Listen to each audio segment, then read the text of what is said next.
Akne sadəcə dəridə görünən bir sızanaq deyil. Bu dərinin mikrobiyomunu, yağ vəzlərinin fəaliyyəti və keratinləşmə prosesinin pozulmasıdır. Yəni, akneni kremlə qurutmaq deyil, mexanizmi düzəltmək lazımdır.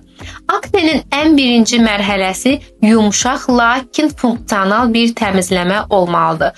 Bunun üçün laktik turşulu və aloe vera tərkibli bu köpük dərini soymur, yumşaq şəkildə ölü hüceyrələri təmizləyir.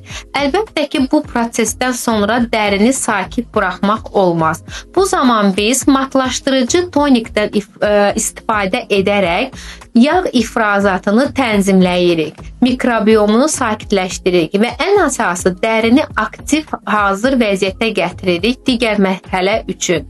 Son mərhələdə isə müalicəvi bizim kremimizdir ki, tərkibindəki olan bioaktiv kükürt vasitəsilə antibakterial təsir göstərir, prebiotiklər isə dərinin öz qorucu florasını bərpa edir.